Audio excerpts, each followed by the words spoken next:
Judges, and this may be the last week of Judges.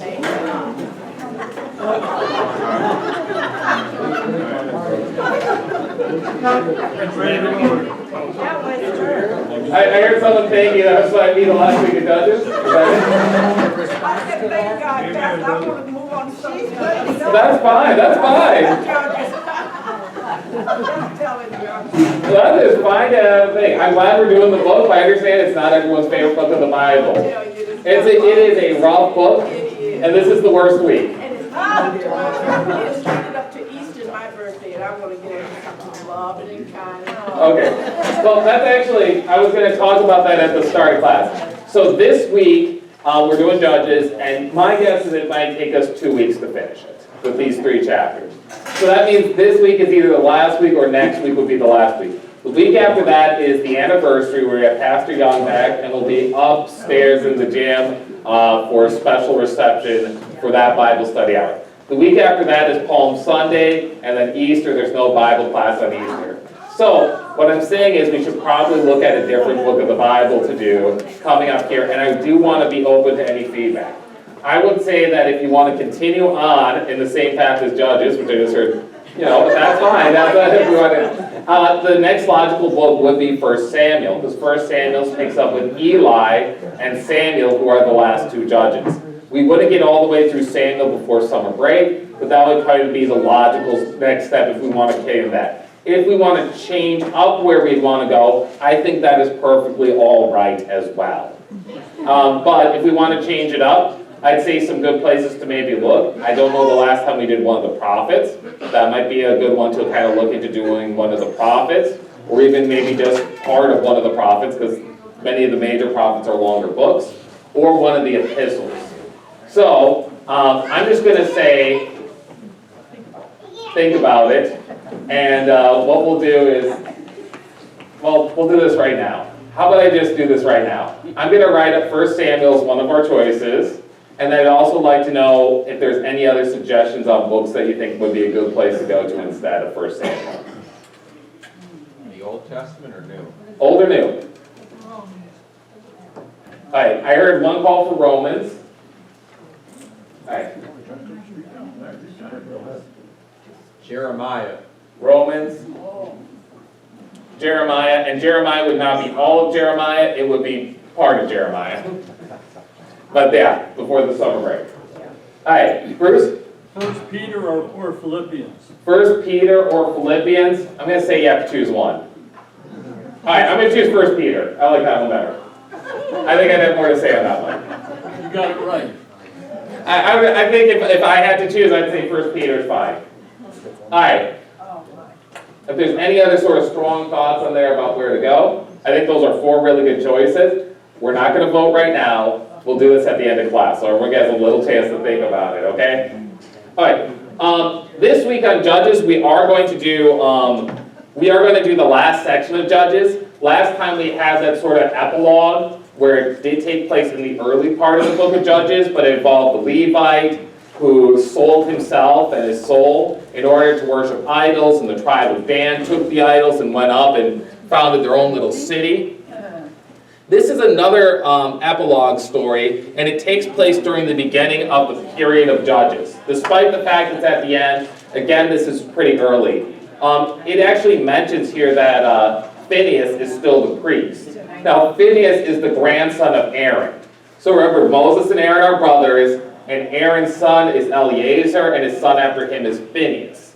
And Phineas serves the God in such a way that his line is given the priesthood forever.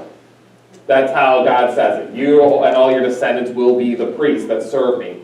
And we'll see in the next chapter, chapter 21, what chapter are we in? Chapter 20, we'll see that he is mentioned as still being priest. So this is not long after the death of Joshua that these events happen here. Just like you know. I'm also warning everyone, this is the least pleasant chapter. It really is. I've been saying that Judges is a downward slope into sin and depravity, and this is deliberately put here at the end, not because it's the last chronological thing, but this is the worst of everything that happens during this time period, and it should be viewed as such. We're going to read a section here today where nobody does the right thing. Okay. Let's keep going here. Do I have a volunteer to read the first 9 verses? These are the happy verses. It's kind of like the horror movie where you have the happy, sunny neighborhood and then everything goes on. So this is the nice part. So can somebody read the first 9 verses? And I'm going to get a cup of coffee because I haven't been able to yet. So someone who reads a little slower and deliberately. Chapter 19, verses 1 through 9. All right, thank you.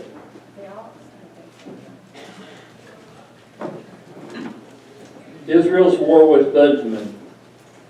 Then all the Israelites were united as one. Oh, chapter 19, back one chapter. I think I said 28 by mistake. Okay. The Levite and his concubine. Well, this is an ugly one. Now in those days, Israel had no king. There was a man from the tribe of Levi living in a remote area of the hill country of Ephraim. One day he brought home a woman from Bethlehem in Judah to be his concubine. But she became angry with him and returned to her father's home in Bethlehem. After about 4 months, her husband set out for Bethlehem to speak personally to her and persuade her to come back. He took with him a servant and a pair of donkeys. When he arrived at her father's house, her father saw him and welcomed him. Her father urged him to stay a while, so he stayed 3 days, eating, drinking, and sleeping. On the 4th day, the man was up early, ready to leave. But the woman's father said to his son-in-law, "Have something to eat before you go." So the 2 men sat down together and had something to eat and drink.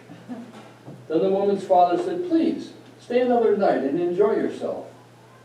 The man got up to leave, but his father-in-law kept urging him to stay, so he finally gave in and stayed the night.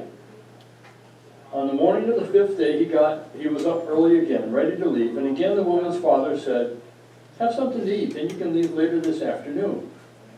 So they had another day of feasting. Later, as the man and his concubine and servant were preparing to leave, his father-in-law said, "Look, it's almost evening. Stay the night and enjoy yourself. Tomorrow you can get up early and be on your way." All right. And then I'll just read the first part of 10. But the man would not spend the night, and we'll go on to the next section from there. All right, this section almost gets to the borderline of humorous, because I'm just like, what is going on here? But let's go back to the start. Again, it mentioned there's no kings, and everyone's just doing whatever they please. This is a theme verse we see in this last section here of the epilogue. And so everyone's kind of doing their own thing here. And again, we have another Levite who's just kind of wandering around. Instead of in the inheritance he's supposed to be given, he's wandering, but this guy's doing well. He's got a servant, he's got a donkey, and he has a concubine. Now, concubine's an odd term. What does concubine here probably mean?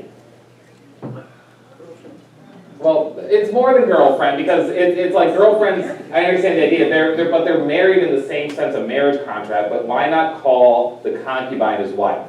Because he already has a wife. Because he already has a wife. That's the reason why he has a concubine. So this is the problem here. So this is polygamy. Now, in the Old Testament, polygamy is not forbidden. It is a bad thing each and every time it happens, and it brings nothing but sin and misery and goes against God's original intentions for marriage as laid out in Genesis, that the two shall become one. But the law of Moses does not forbid polygamy. So this would have been acceptable if not something pleasing to God. So here we go. But what happens, it says the concubine was unfaithful to him. This would be some form of adultery. And so she goes away. I noticed in that verse it said she was angry with him. I think just went away is probably just fine there, not adding the anger there. But leaving after she is caught in some way might make sense, because what is the punishment for adultery in the law of Moses? It's death. Now obviously it's saying that you can kill someone for adultery, but doesn't mean that they always kill people for adultery. What they're giving there is sort of a maximum sentence. So you can kill someone for adultery, but as we can see, mercy was involved in this case here. Jesus, in the same way, when he catches the one caught with adultery, they say, "What's your ruling on this, Rabbi?" And he says, "You without sin cast the first stone." Not that she didn't sin. Remember, it tells her to repent and sin no more. But understanding that This might have been one of the reasons she ran, is she's like, I don't want to die, so she runs away. It mentions a period of 4 months. Why 4 months? Well, I don't think it would take that long to track her down. But it might take that long to kind of set his affairs in order. Says, okay, I found out where she is at her father's house, no surprise there. And maybe he took some time to prepare a trip to go and fetch her. Maybe it was something where he was waiting to see if she was pregnant or not from the adultery. And giving it that time period here. I think either of those is probably a good reason for that. 4-month wait here. Alright, so then we get to the hospitality section. And man, these are some really great in-laws to have. So it says that he stays 3 nights and they spend the time eating and drinking and having a good time. He tries to leave, he gets invited back a 4th night, and then it's a 5th night as well that he finally leaves right around evening because he's got to get out of there. He's like, I'm not planning on staying this long. He keeps getting invited back. And this has to do with the culture of hospitality. So, hospitality is saying that, remember back then, they wouldn't have hotels or inns or anything like that. So if you were traveling, you have to rely on the kindness of strangers. And in this culture, there was this culture of hospitality where if you met strangers, it was your honor and delight to invite people into your house and to serve them like this. Now, one of the benefits of this system is when you were traveling and you came across somebody who you gave hospitality in your house, what are they going to do when they see you? Yeah, so it's reciprocal. So there's some real joy about this level of hospitality you have here. It provides a community, it provides protection. There's a lot of good things about this hospitality system. This gets overboard here. Because not only is it 3 days, which seems like more than enough time, but he repeatedly begs the man to stay. Now, what I think is going on here is this father-in-law is trying to make up for his daughter's unfaithfulness. So she keeps buttering this guy up, saying, no, no, no, isn't it great to be part of this family? Oh, isn't it great you married my daughter? Oh, I love you so much. You know, and I think this is kind of his way of saying, listen, I'm making things right here. I'm treating you so well. Treat my daughter well, even though she was unfaithful to you. And unfortunately, we'll see that's not how things go. But this is the situation here. So repeated extreme hospitality. It also a bit reminds me of the marriage feast that they would have. So when you got married, you would have like a week-long celebration in this culture. It wasn't just like you'd have a reception after the wedding. You would have days of partying and celebration. Now I know everyone who's had to pay for one of your children's wedding are going, oh no, but that was the thing. You did really go all out for that. That's when like Jesus at the wedding of Cana saying they ran out of wine. You're like, yeah, we closed down the bar after a couple hours at the reception and they all went home. No, there were more days of partying to go, so running out of wine is a huge embarrassment in that culture. So there's some of the cultural differences. All right, any questions on this first section here? All right, wonderful. She does go back with him. It doesn't say they slept together during the festivities. Okay, so it does not say that explicitly, but it usually wouldn't, Ron. That's not something the Bible is going to give that details all the time. I have no reason to think that they wouldn't be because they're being restored as, you know, husband and wife, husband and concubine, however you want to put it. I would be very surprised if there wasn't that happening. I'll just say that. Yeah. Man, I'm not even in the awkward part of this section. Okay, this is making it great. All right. All right, any other questions on this first section? Wonderful. Let's move on to the next part where things are going to take an ominous turn. Verses 10 through 14. Let's go all the way 10 through 21. Let's do a little longer section here. All right, I see Ron's hand up. Go ahead, Ron, whenever you're ready. But unwilling to stay another night, the man left and went towards Jebus, that is Jerusalem, with his 2 saddle donkeys and his concubine.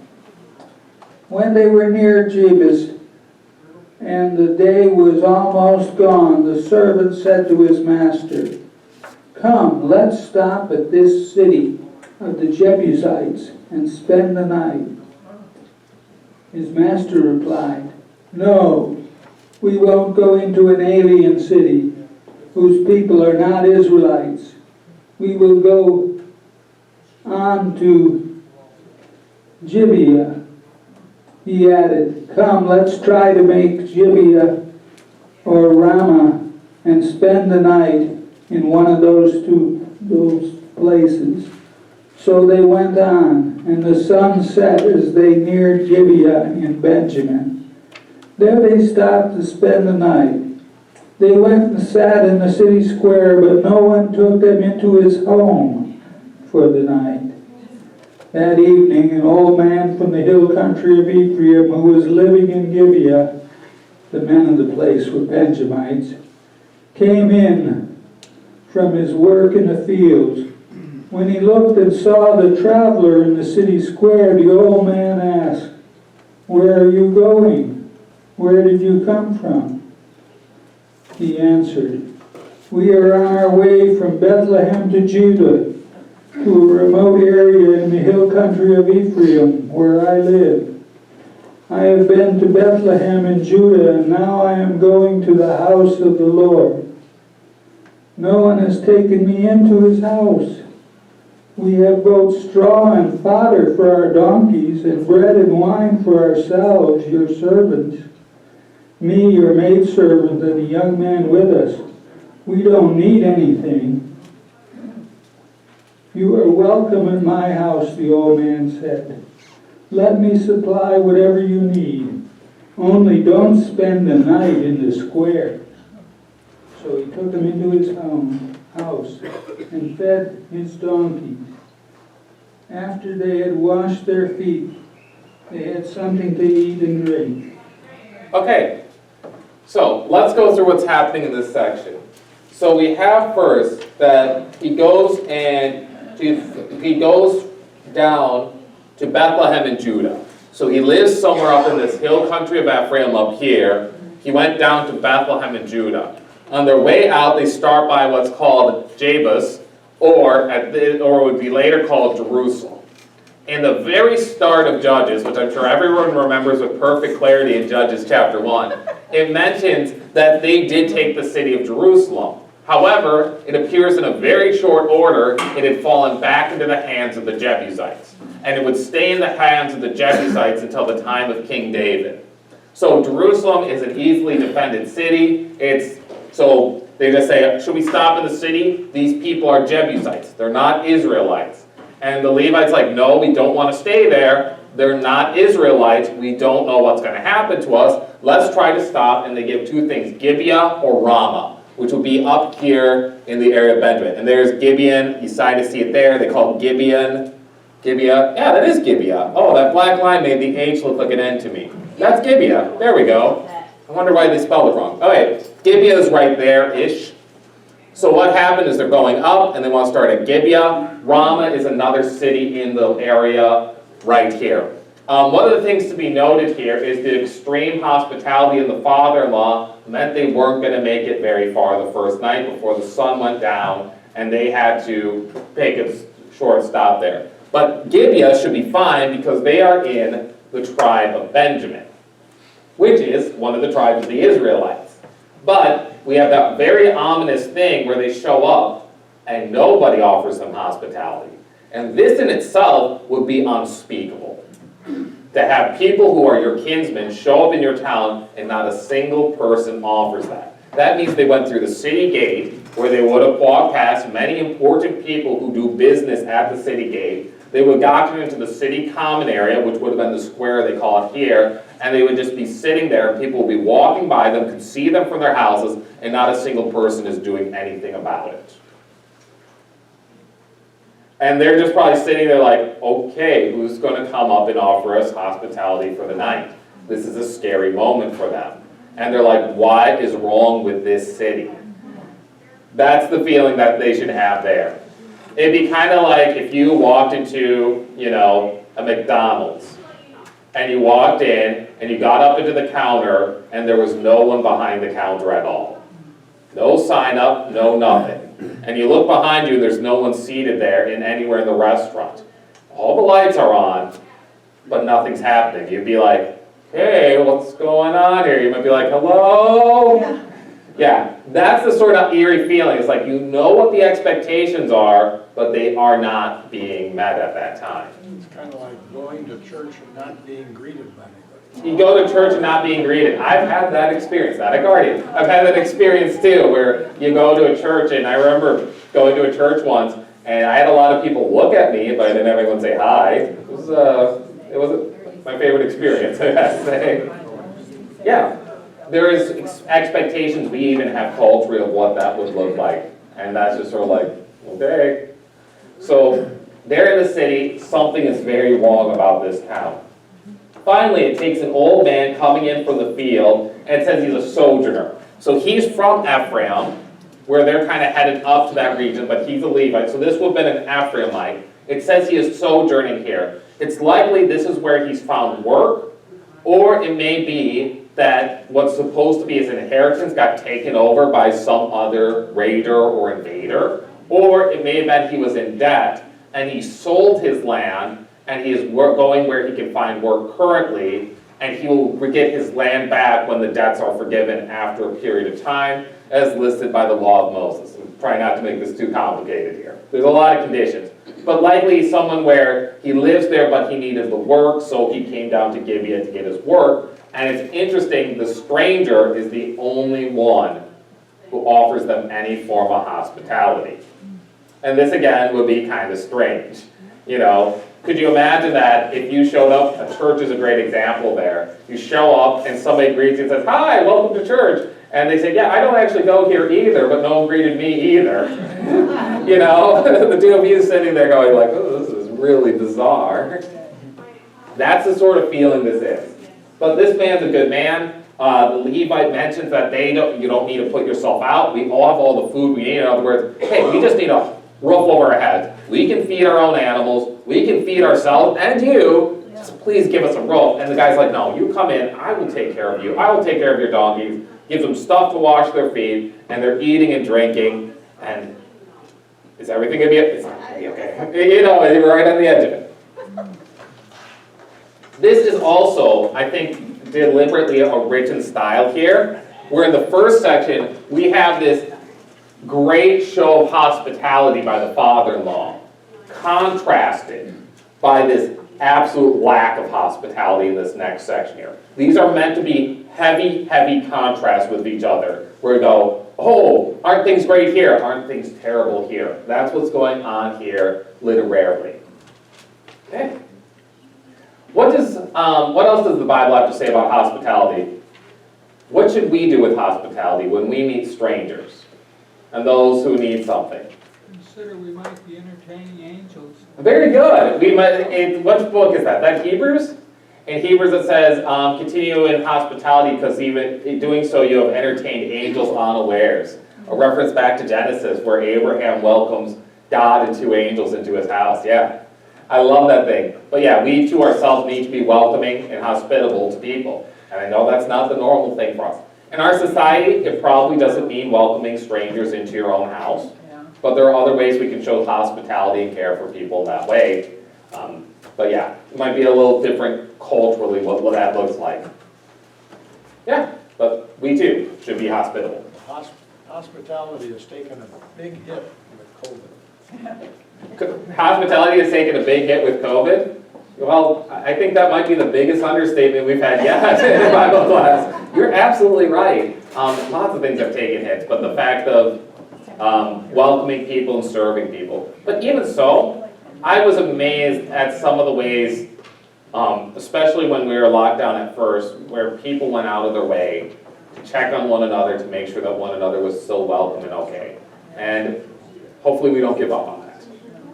Because that was, we need to continue to look out for each other. All right, let's continue on. All right, this is the unpleasant section. I'm just going to let you know that viewer discretion is advised, and I'm not joking. I know it sounds silly, but I'm not. We're going to read verses through verse 30, and I understand if no one wants to read. Thank you, Mark, in the back.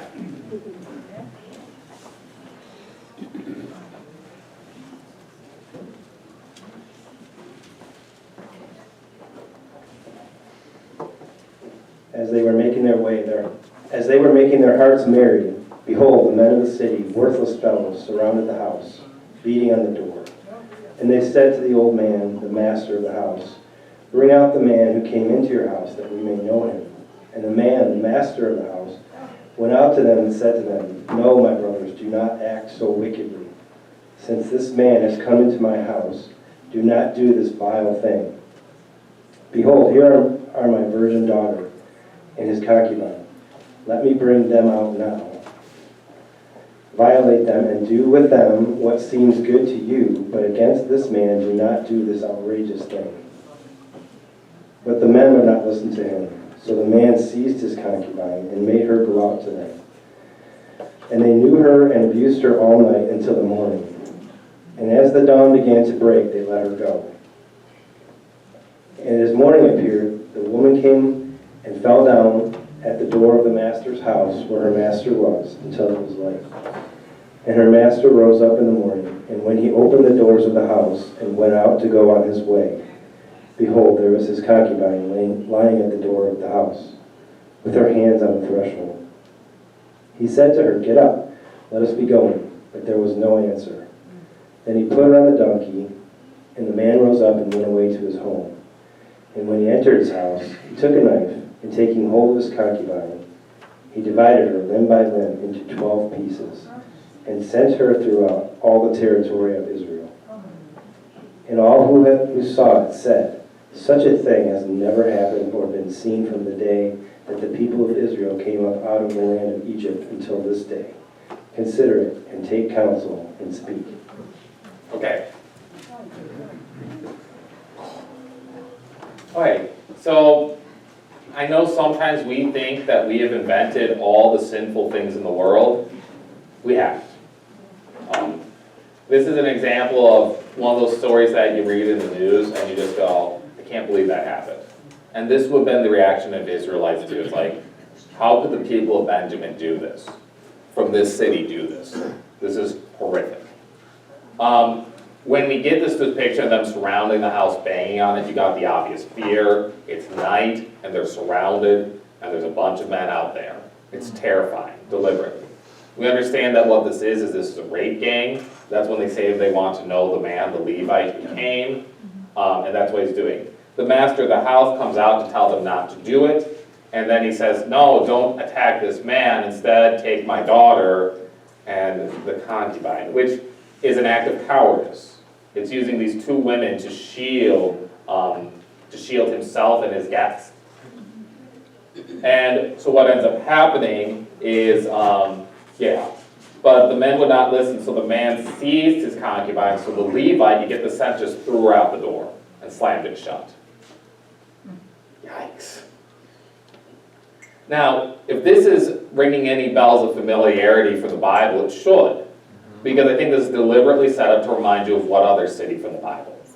Sodom. Because this is what happens in Sodom. When the two angels go, they go, and Lot, the only good person there, sees them as they're entering and says, you're going to come to my house. And they're like, no, we're going to spend the night in the square. And he says, absolutely not, you're coming to my house. And when they're in the house, that's when the men of Sodom come for the angels, again, to rape them. And they're banging on the house of Lot, and Lot does the same incredibly stupid and cowardly tactic of saying, here are my daughters. And some people have thought that Lot is doing that in order to shame the men who are coming, but I don't think it is. I think Lot's just being cowardly there. Lot does not show good decision making, repeatedly. This is the same instance here. It's a very cowardly attempt. The poor woman, that image at the end is terrifying. Where it says about dawn, she falls and her hands are on the threshold, it really gives you that picture of her. She's reaching out for help, and no help is coming from inside the house. Yeah, it's terrifying there. The Levite's answer to her, too, when he sees her, is absolutely cold. What does he say? Get up. Let's get going. I get he's scared, but holy cow. After that, he decides to use her body in order to send a message. Obviously, we understand the importance that we honor the remains after death. It is important that we do a good Christian burial of those who die, understanding that, The body is something God has created, and we honor the remains. He chooses not to do that.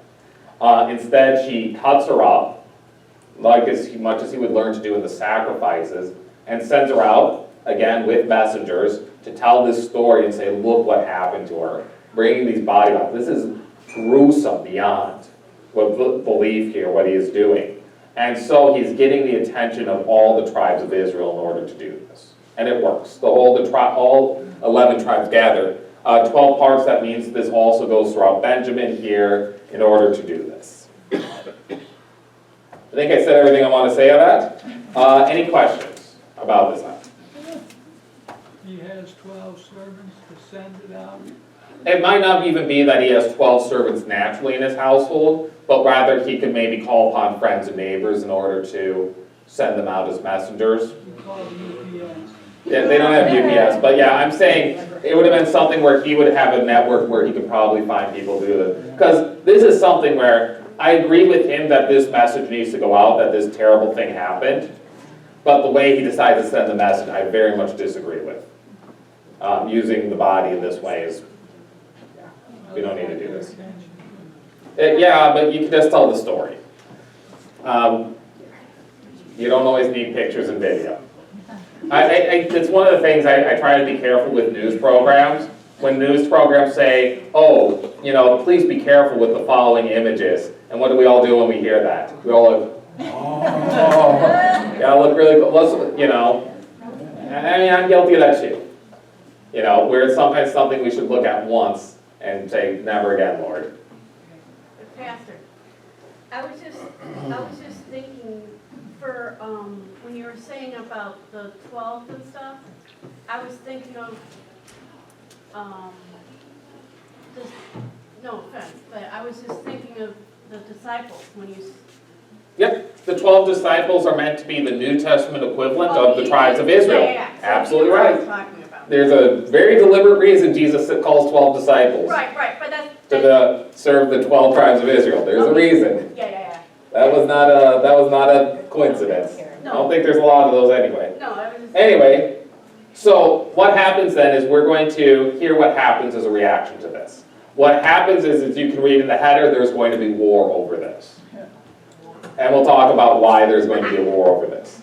Let's go ahead and read through the first 11 verses of chapter 20.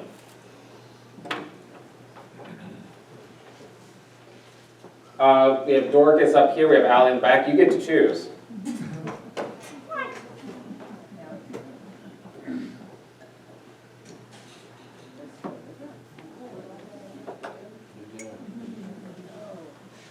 All the Israelites, the whole community from Dan to Beersheba and out of Gilead also, left their homes as one man and assembled before the Lord at Mizpah.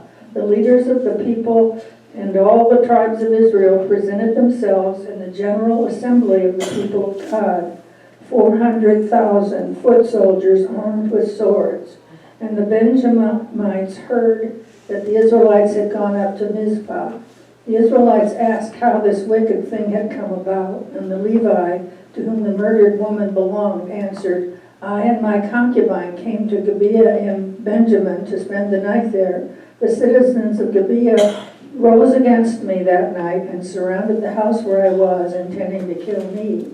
And they raped my concubine, and she died.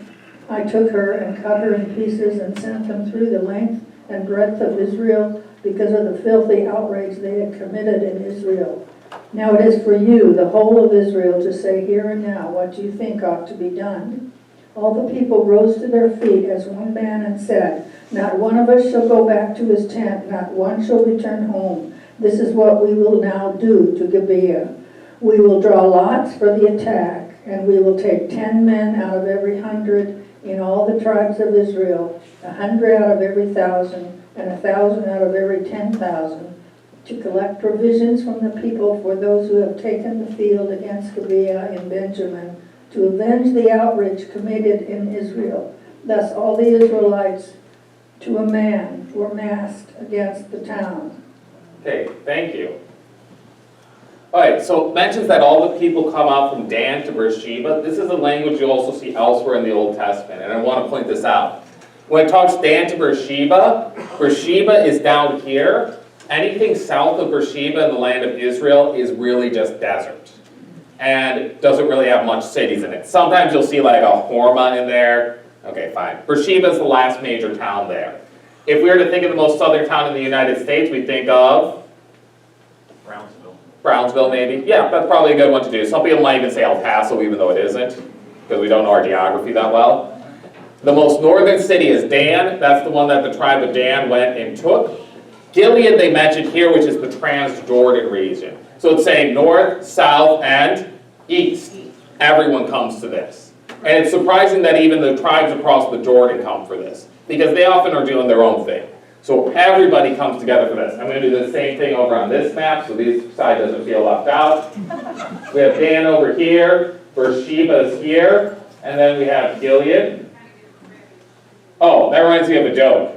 What's the coldest place in the Bible? Beersheba. Yeah. Yeah, there you go. It's terrible every time. Anyway.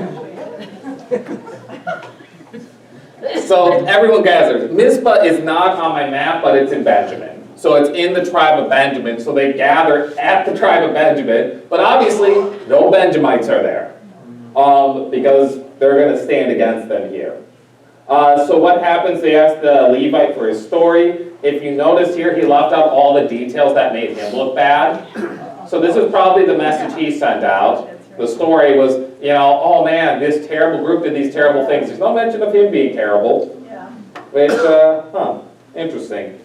There's probably a lesson there about propaganda. Maybe not believing everything you hear.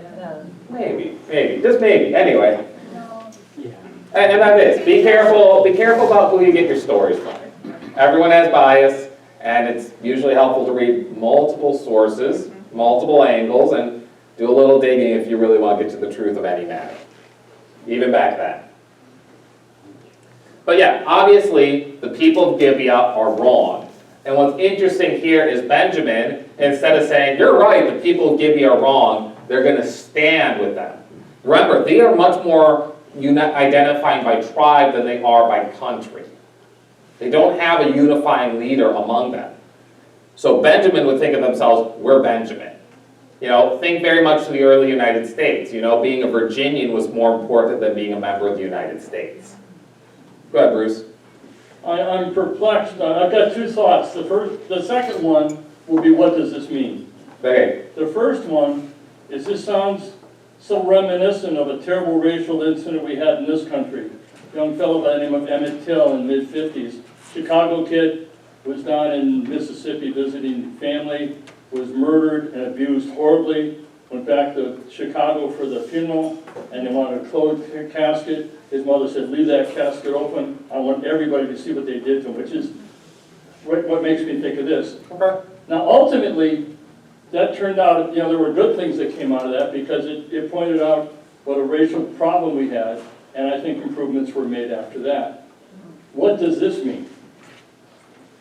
So are you saying, like, because I criticized how he abused his concubine's body, is that what you're talking about, or just more like what good comes out of this? In 2 Timothy, all scripture is given by, you know, Okay, good for sure. instruction, reproof, etc. So if we're looking at, like, especially this section of Judges, there is a point to this that comes in the last chapter, because it helps explain what's going on in the tribe of Benjamin.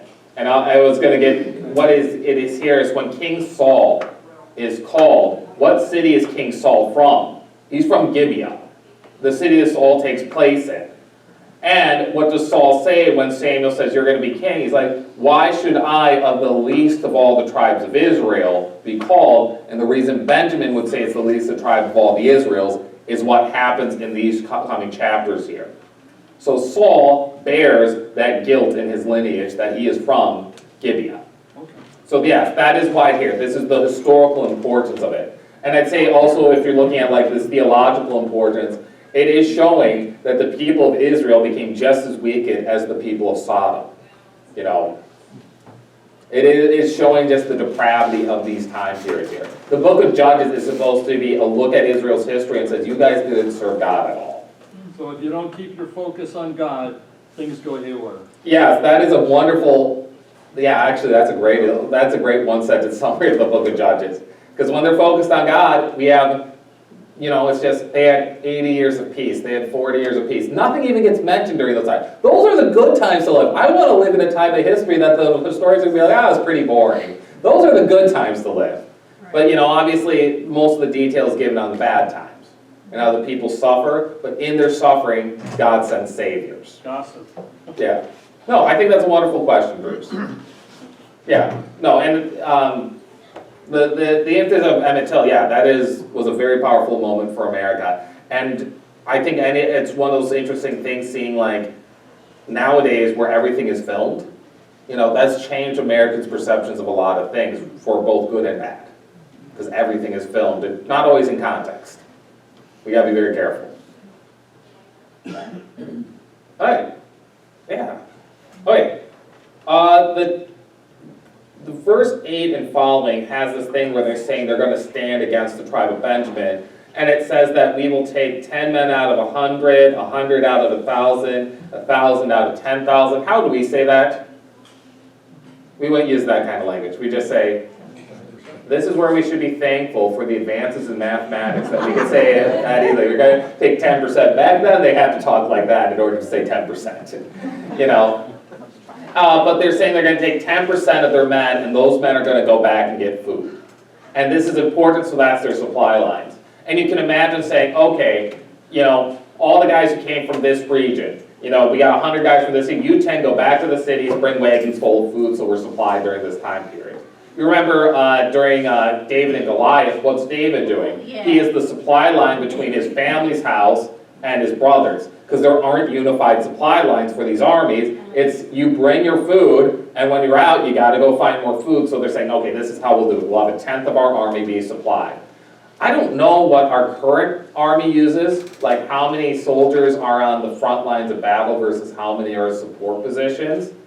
I remember in the Second World War, it was something like 3/4 of the troops were in support positions of some sort, and 1/4 were on the front. And I don't know what it is currently, because I don't actually, I know more about history than current events for some reason. I think it's 30%. It's 30% right now? Yeah, So it's on the line and the rest are support. Yeah, so it just sort of gives you a view of that, which is, that surprising sort of view of our armed forces. It's like, it's a lot more behind the scenes that makes the battle work. And in this era, you don't have specialization. Everyone just has whatever weapons they carry into battle. Right. So it's a very much like, hey, I got my big thumping stick, which is probably, if you're Israelites, you're fighting with a lot of sticks at this era here, sticks and rocks. They don't have swords, really. They're not fighting with spears. Like a stick? Yeah, like clubs. So clubs and staffs. It's a different era. All right, let's continue on here. I know we're not going to get through all of this, and that's okay. We'll do a little bit of, that's okay if we do part of Judges next week and then part of something else. All right, volunteer to read verses 12. It's kind of hard to find a good stopping thing. Let's go 12 through 28. 12 through 28, we'll read that section, then we'll talk. Over here we have a volunteer.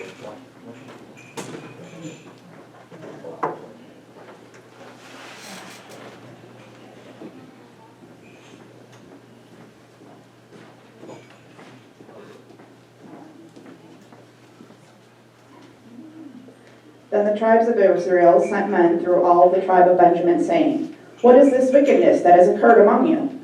Now therefore deliver up the men, the perverted men who are in Gibeah, that we may put them to death and remove the evil from Israel. But the children of Benjamin would not listen to the voice of their brethren, the children of Israel. Instead, the children of Benjamin gathered together from the cities to Gibeah to go to battle against the children of Israel. And from their cities at the time the children of Benjamin numbered 26,000 men who drew the sword, besides the inhabitants of Gibeah, who numbered 700 select men. Among all these people were 700 select men who were left-handed. Everyone could sling a stone at a hair's breadth and not miss. Now besides Benjamin, the men of Israel numbered 400,000 men who drew the sword. All of these were men of war. Then the children of Israel arose and went up to the house of God to inquire of God. And they said, which of us shall go up first to battle against the children of Benjamin? And the Lord said, Judah first. So the children of Israel rose in the morning and encamped against Gibeah. And the men of Israel went out to battle against Benjamin, and the men of Israel put themselves in battle array to fight against them in Gibeah. Then the children of Benjamin came out of Gibeah, and on that day cut down to the ground 22,000 men of the Israelites. And the people, that is, the men of Israel, encouraged themselves and again formed the battle line at the place where they had put themselves in array on the first day. Then the children of Israel went up and wept before the Lord until evening, and asked counsel of the Lord, saying, shall I again draw near for battle against the children of my brother Benjamin? And the Lord said, go up against him. So the children of Israel approached the children of Benjamin on the second day, and Benjamin went out against them from Gibeah on the second day, and cut down the ground 18,000 more of the children of Israel. All these drew the sword. Then all the children of Israel, that is, all the people, went up and came to the house of the Lord and wept. And they sat there before the Lord and fasted that day until evening, and they offered burnt offerings and peace offerings before the Lord. So the children of Israel inquired of the Lord. The ark of the covenant of God was there in those days, and Phinehas the son of Eleazar and the son of Aaron stood before in those days, saying, shall I yet again go out to battle against the children of my brother Benjamin, or shall I cease? And the Lord said, go up, for tomorrow I will deliver them into your hand. Okay. We'll go through this section a little bit slower. So the first thing, the Israelites, they try saying, listen, we got to take care of these guys from Gibeah. The ones who committed this crime, they need to pay for this crime. But the people of Benjamin won't hand them over to their jurisdiction, so they decide to band together in Gibeah and defend Gibeah against all the other tribes. Now this looks like it should be a short battle because you can do math. We have 26,000 on the tribe of Benjamin. Benjamin is one of the smaller tribes against 400,000. But yet we see the Benjamites are successful defending. The two things it gives is that one of them, the tribe of Benjamin, has an unusual number of left-handed warriors. That is an obvious advantage. We talked about that a lot with Ehud. Does anyone remember what tribe Ehud was from?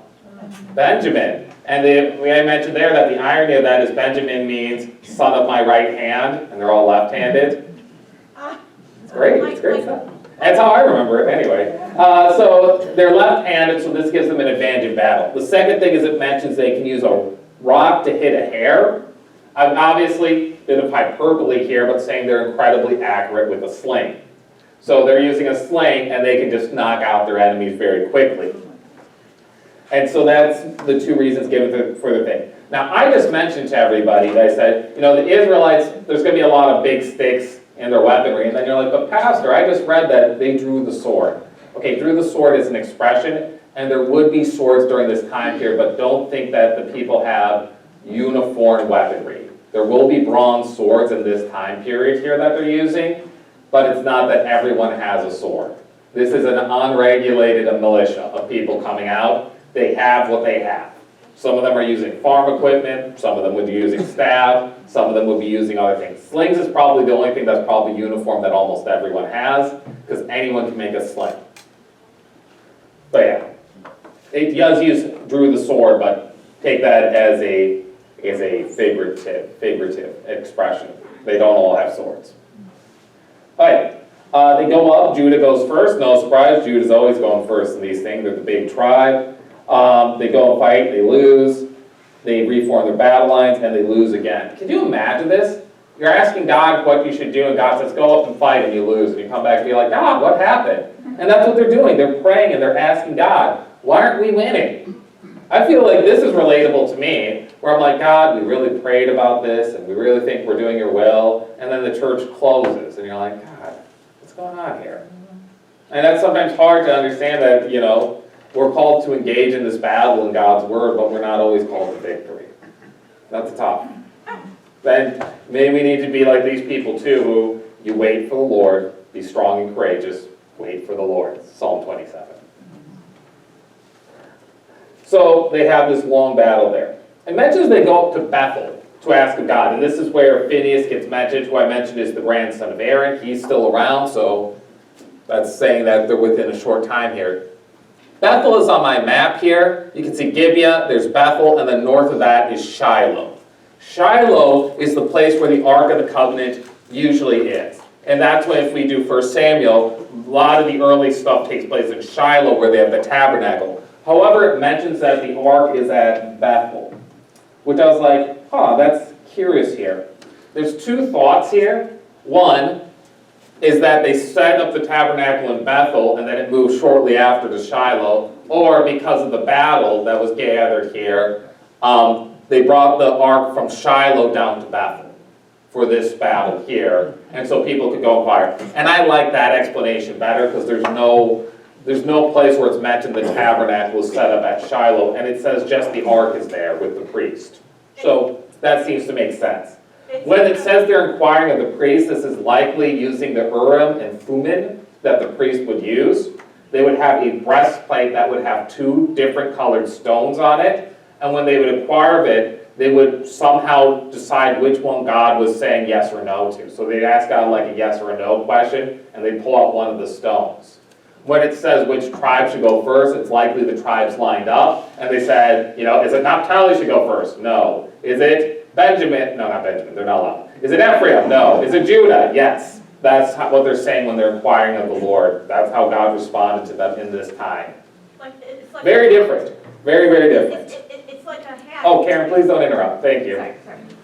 So these are the things that we are seeing here. Any questions on this section? All right, let's move on. Try to get done with the battle. All right, let's switch it over to voting. I'll leave you on a cliffhanger here. Who will win the battle? And we'll do some voting here instead. All right, so I have 4 different ones here that I think would be good books to kind of go into. Probably looking at after Easter for that. I know we'll probably have part of next time and also Palm Sunday to do. But with those two, I'll probably just do something that I don't know what I'll do. I might get us started Palm Sunday, but we'll see. But looking ahead, I'd say 1 Samuel, Romans, Jeremiah, or 1 Peter. We could get through all of 1 Peter before summer break, and I don't think any of the other books. But that's okay. Jeremiah is very long, so.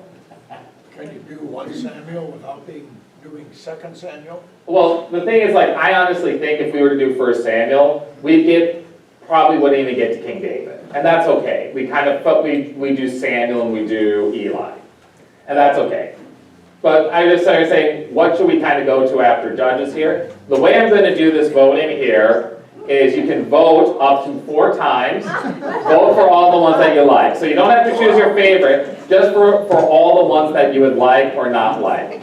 I need a volunteer who's to help me count votes so when we do this. So vote as many times as you'd like, and we'll just go through it that way. Yeah. Silly kind of question. So if we started 1 Samuel and didn't finish it, would we pick it up in the fall or no? We could do it in the summer. The thing is, Pastor Dan and I split classes. I don't know if Pastor Dan would be interested in doing 1 Samuel. So that's why I don't want to speak for him, because I don't want to tell him what to teach. Right. We probably could get through the first 18 verses of Romans. The first 18 verses of Romans. That's generous for me. There's a lot in Romans. Yeah, Romans. Yeah, okay. Let's just go ahead and vote for all the ones that you would like. Let's do 1 Samuel. Vote if you would like to do 1 Samuel.